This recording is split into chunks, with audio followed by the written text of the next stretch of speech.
S S ಟಿವಿಯಲ್ಲಿ ಜಾಹೀರಾತು ನೀಡಲು ಈ ನಂಬರಿಗೆ ಸಂಪರ್ಕಿಸಿ. ಸರ್, ಈಗ ಶಾಂತಿಕಾಂತಿ ಸಿನಿಮಾ ರಿಲೀಸ್ ಮಾಡ್ಬೇಕಂತ ಸಾಕಷ್ಟು ಜನರು ಹೇಳ್ತಾ ಇದ್ದಾರೆ. ನಿಮ್ಮ ಒಪಿನಿಯನ್ ಏನು? ಸರ್, ನಮ್ ಶಾಂತಿಕಾಂತಿನೇ ಹಳೆ ಪಿಕ್ಚರೇ ಇಷ್ಟ. ಈ ಹೊಸದೆಲ್ಲ ನೆನ್ನೆ ಮೊನ್ನೆ ಬಂದಿರೋದು. ಹಳೆ ಪಿಕ್ಚರ್ ಲೈಕ್ ಮಾಡೋದು ಜನ. ಹೊಸ ಪಿಕ್ಚರ್ ಏನು ಅಷ್ಟು ಲೈಕ್ ಆಗಲ್ಲ. ಯಾಕಂದ್ರೆ ಆಗ ಇರೋ ಕ್ಲೈಮೇಕ್ಸ್ಗೆ ಈಗ ಇರೋ ಜನರೇಷನ್ಗೆ ಅದ್ ಲೈಕ್ ಆಗಲ್ಲ. ಹಳೆ ಪಿಕ್ಚರ್ ಅನ್ನೋದು. ಅಂದ್ರೆ ಆಗಿನ ಕಾಲದಲ್ಲಿ ಒಂದು 15 ಕೋಟಿಗಿಂತ ಹೆಚ್ಚಾಗಿ ಜಾಸ್ತಿ ಖರ್ಚು ಮಾಡಿದಾರೆ ಅವರು ಸಿನಿಮಾ ಮಾಡಿದ್ರು. ಅವೆಲ್ಲ ನಮಗೆ ಗೊತ್ತಿದೆ. ಆ ಕಾಲದಲ್ಲಿ ಒಂದು 1 ಕೋಟಿ ಖರ್ಚು ಮಾಡಕ್ಕೆ ಹಿಂದೆ ಮುಂದೆ ನೋಡ್ತಾರೆ. ಅವ್ರೊಬ್ರೆ ಖರ್ಚು ಮಾಡಿದಾರೆ ಅಷ್ಟು. ಆ ಸಿನಿಮಾ ಅಷ್ಟು ಕೋಟಿ ಖರ್ಚು ಮಾಡಿದ್ರು. ಬಟ್ ಯಾರು ಅವಾಗ ಜನರು ಅವರು ಕೈ ಹಿಡಿಲಿಲ್ಲ, ಸಿನಿಮಾ ನೋಡ್ಲಿಲ್ಲ. ಬಟ್ ಇವಾಗ ಮಾಡಿ ಅಂತ ಇದಾರೆ. ಯಾಕೆ ಇವಾಗೆಲ್ಲ ಮಾಡಿ? ಸರ್, ಅವ್ರಿಗೆ ಕ್ರೇಜ್ ಇದೆ, ಅದಕ್ಕೆ ಮಾಡಿ ಅಂತ ಜನ. ಅವಾಗಲೇ ನೋಡ್ಬೇಕಾಗಿತ್ತಲ್ಲ. ಪಾಪ ಎಷ್ಟೊಂದು ಲಾಸ್ ಆಯ್ತು ರವಿಚಂದ್ರನ್. ಲಾಸ್ ಆದ್ರೆ ಏನ್ ಮಾಡಕ್ಕಾಗಲ್ಲ.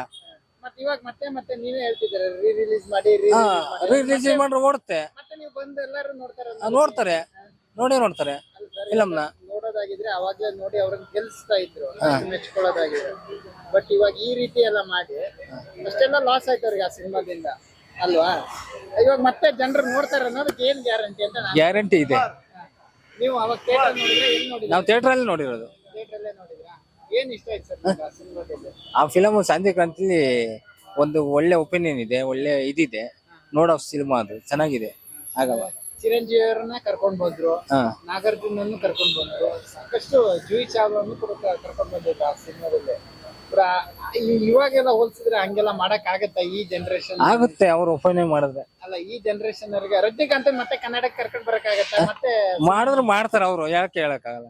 ಅವ್ರಿಗೆ ಕೊಡೋಷ್ಟು ದುಡ್ಡು ಇದೆಯಾ? 100 ಕೋಟಿ ಕೇಳ್ತಾರೆ ರಜನಿಕಾಂತ್. ಕೇಳಿ ಬಿಡಿ, ಕಡ್ದಾಟ ಕೊಡ್ತಾರೆ.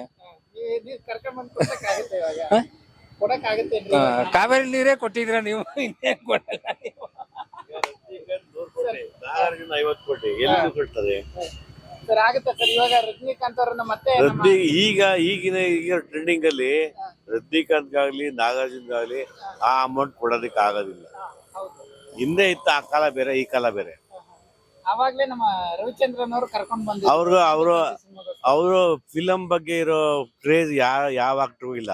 ಹಂಗಾಗಿ ಅವ್ರು ಎಷ್ಟು ಬೇಕಾದ್ರೆ ದುಡ್ಡು ಹಾಕಿ ಮಾಡ್ತಾ ಇದ್ರು. ಅವಾಗೂ ಆ ಶಾಂತಿ ಕ್ರಾಂತಿ ಫಿಲಂ ಬಂದಾಗ ಅಷ್ಟೊಂದು ಆ ಜನಗಳು ಅದ್ರ ಬಗ್ಗೆ ಒಳ್ಳೆ ಅಭಿಪ್ರಾಯ ಬರಲಿಲ್ಲ. ಮಾಡಿದ ದುಡ್ಡು ಹಾಕಿ, ಬಟ್ ಆ ಸ್ಟೋರಿನೋ ಅಥವಾ ಅದರಲ್ಲಿರೋ ಥೀಮೋ ಜನಗಳು ಇಷ್ಟ ಆಗಲಿಲ್ಲ. ಅದು ಸ್ವಲ್ಪ ಫ್ಲಾಪ್ ಆಯ್ತು ಅಥವಾ ದುಡ್ಡು ಗಳಿಸೋದ್ರಲ್ಲಿ ಕಡಿಮೆ ಆಯ್ತು. ರವಿಚಂದ್ರನ್ ಬೇಜಾರು ಮಾಡ್ಕೊಂಡ್ರು ಅವಾಗ. ಈಗ ಮತ್ತೆ ಜನಗಳು ಬೇಗ ನೋಡ್ಬೇಕು ಅಂತಂದ್ರೆ ಬಿಕಾಸ್ ಆಫ್ ರವಿಚಂದ್ರನ್ ಮೇಲಿರೋ ಒಂದು ಕ್ರೇಜ್ ಅಥವಾ ಪ್ರೀತಿ ವಿಶ್ವಾಸ ಇರ್ಬೇಕು. ಅವಾಗ್ಲೇ ಆ ಕಾಲದಲ್ಲಿ 15 ಕೋಟಿಗಿಂತ ಹೆಚ್ಚಾಗಿ ಖರ್ಚು ಮಾಡಿದ್ದಾರೆ ಆ ಸಿನಿಮಾಗೋಸ್ಕರ. ಹೌದು ಸರ್. ಅವಾಗ ಯಾರು ನೋಡಿಲ್ಲ.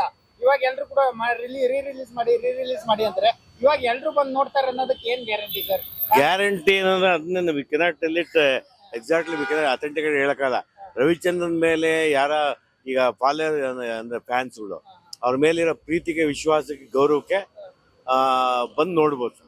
ಇವಾಗ ಎಲ್ಲರೂ ಹೇಳ್ತಾರೆ ಸರ್, ರವಿಚಂದ್ರನ್ ಅವರು ಸಾಕಷ್ಟು ಸಿನಿಮಾಗಳು ರಿಮೇಕ್ ಮಾಡಿದ್ರು, ಅದು ಇದು ಎಲ್ಲ ಅಂತ ಸಿನಿಮಾ ರಿಮೇಕ್ ಫಿಲಂಗಳು ಅವ್ರದ್ದು ಅದ್ಭುತವಾಗಿ ಓಡಿದವಲ್ಲ ಸರ್. ಗೊತ್ತಿರಲ್ಲ ಅವ್ರ ಬಗ್ಗೆ ಎಲ್ಲ. ಬಟ್ ಈ ತರ ಟೀಕೆಗಳು ಮಾಡ್ತಾರೆ. ಕರ್ನಾಟಕದಲ್ಲಿ ರವಿಚಂದ್ರನ್ ಬಗ್ಗೆ ಗೊತ್ತಿಲ್ಲದೆ ಇರೋ ಜನ ಯಾರು ಇಲ್ಲ. ರವಿಚಂದ್ರನ್ ಬಗ್ಗೆ ತುಂಬಾ ಗೌರವ ಇದೆ.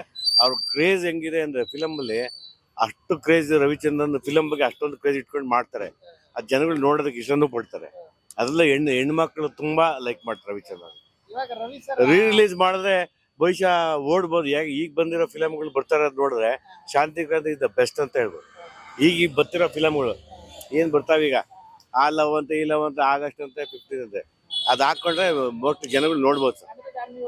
ಸಿಂಪಲ್ ಆಗಿ ಕೇಳ್ತಾರೆ, ಒಬ್ಬ ಕನ್ನಡ ನಿರ್ದೇಶಕರಿಗೆ ಇವಾಗ ರಜನಿಕಾಂತ್, ನಾಗಾರ್ಜುನ ಅವ್ರನ್ನ ಎಲ್ಲ ಒಟ್ಟಿಗೆ ಸೇರ್ಸಕ್ ಆಗತ್ತಾ ಈ ಸಂದರ್ಭದಲ್ಲಿ, ಇವತ್ತಿನ ಸಿಚುವೇಶನ್ ಅಲ್ಲಿ? ಅದೇನೇ ನಾನು ಹೇಳ್ತು. ಈಗಿನ ಸಿಚುವೇಶನ್ ಅಲ್ಲಿ ಅವರೆಲ್ಲ ಒಂಥರ ಪ್ಯಾನ್ ಇಂಡಿಯಾ ಆಕ್ಟರ್ ಆಗ್ಬಿಟ್ಟಿದ್ದಾರೆ. ರಜನಿಕಾಂತ್, ನಾಗಾರ್ಜುನ ಅವರೆಲ್ಲ ಈಗ ಅವ್ರನ್ನ ಕರೆಸಿ ಮಾಡೋದಕ್ಕೆ ಅಸಾಧ್ಯ. ಅವಾಗ ಖರ್ಚು ಮಾಡಿದ್ರೆ ದೊಡ್ಡ ಇದು ಸಾಹಸ, ಯಾರು ರವಿಚಂದ್ರನ್ ಸರ್ದು. ಈಗ ಮಾಡ್ಲಿಕ್ಕೆ ಆಗಲ್ಲ ಅಂತ ನನ್ನ ಮೈ ಒಪಿನಿಯನ್. ನೋಡಿ. ಎಸ್ಎಸ್ ಟಿವಿ, ಸಿನಿಮಾ ಜಗತ್ತಿನ ಕ್ಷಣ ಕ್ಷಣದ ಸುದ್ದಿಯೊಂದಿಗೆ.